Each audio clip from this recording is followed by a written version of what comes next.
विधानसभा निवडणुकीच्या मतदानादरम्यान भाजपचे राज्यसभेचे खासदार धनंजय महाडिक यांनी बुधवार दिनांक 20 नोव्हेंबर रोजी सकाळी आपल्या कुटुंबियांसह मतदानाचा हक्क बजावला।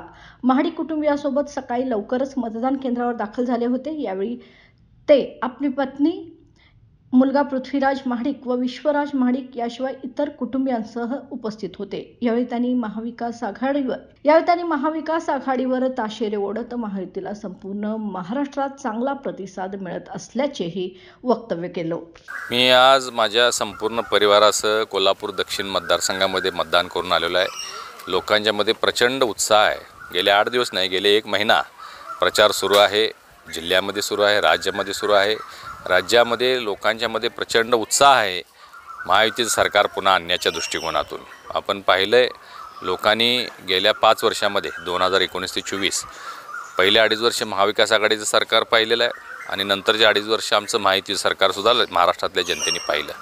पहिल्या महाविकास आघाडीच्या काळामध्ये आपण बघितलं असेल, स्थगितीचं सरकार, भ्रष्टाचारी सरकार, घोटाळेबाज सरकार, उद्योगपतींच्या घराखाली बॉम्ब लावणारं सरकार, जेलमध्ये मंत्री असणारं सरकार, घरातून फेसबुक लाईव्हवरून चालणारं सरकार, हे सगळं महाराष्ट्रातल्या जनतेने पाहिलं आणि लोकांच्या मनामध्ये प्रचंड चीड त्या महाविकास आघाडीच्या प्रति निर्माण झाली। आणि नंतरच्या 2.5 वर्षामध्ये राज्यामध्ये महायुतीचं सरकार आलं। सन्माननीय मुख्यमंत्री एकनाथरावजी शिंदेसाहेब, फडणवीस साहेब आणि अजितदादा यांच्या नेतृत्वाखाली महाराष्ट्राला नंबर 1 वर नेण्याचं काम या तिन्ही नेत्यांनी केलेलं या 2.5 वर्षात आपण पाहिलं। इन्फ्रास्ट्रक्चर डेव्हलपमेंटमध्ये महाराष्ट्र नंबर 1 वर आहे। FDIमध्ये, फॉरेन डायरेक्ट इन्व्हेस्टमेंटमध्ये महाराष्ट्र नंबर 1 मध्ये आहे। महाराष्ट्रातील लोककल्याणकारी योजना देण्यामध्ये महाराष्ट्र नंबर 1 आहे। या 2.5 वर्षामध्ये लोककल्याणकारी योजनांचा धूमधडाका आपण पाहिला। उदाहरणार्थ मुख्यमंत्री लाडकी बहीण योजना, लाडका भाऊ योजना, शेतकऱ्यांना 7.5 HP पर्यंत वीज बिल माफ योजना, शेतकऱ्यांना 6,000 रुपये खात्यावर देणारी योजना, शेतकऱ्यांचा आता कर्ज माफ करणार म्हणून घोषित केलेली योजना आहे, मुलींना मोफत शिक्षण, अशा अनेक योजना लोककल्याणकारी दिल्यामुळं हे सरकार अतिशय लोकप्रिय झालेलं आहे। आणि त्यामुळे महाराष्ट्रातल्या जनतेमध्ये प्रचंड उत्साह आहे।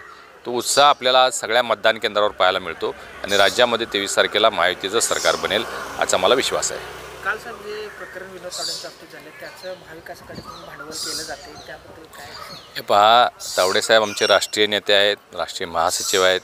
ते असलं कुठलेही कृत्य करू शकत नाहीत हे त्यांनाही माहिती आहे। परंतु महाविकास आघाडीकडं विकासाचा कुठलाही अजेंडा नाही आहे, महाराष्ट्राच्या डेव्हलपमेंटचा कुठलाही रोडमॅप नाही आहे। त्यामुळे अशा कुठल्या तरी पद्धतीनं लोकांच्या समोर काहीतरी वेगळं चित्र निर्माण करून मतं मिळवायचा केविलवाना प्रयत्न महाविकास आघाडीचे नेते करतायत, त्यात त्यांना यश येणार नाही।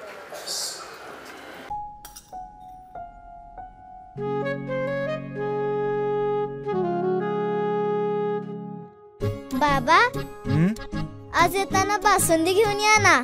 अगं, कालच आपण आईचा वाढदिवस होता म्हणून आणली होती ना। ऐकलं, गोकुळची बासुंदी पुन्हा खावीशी वाटतेय।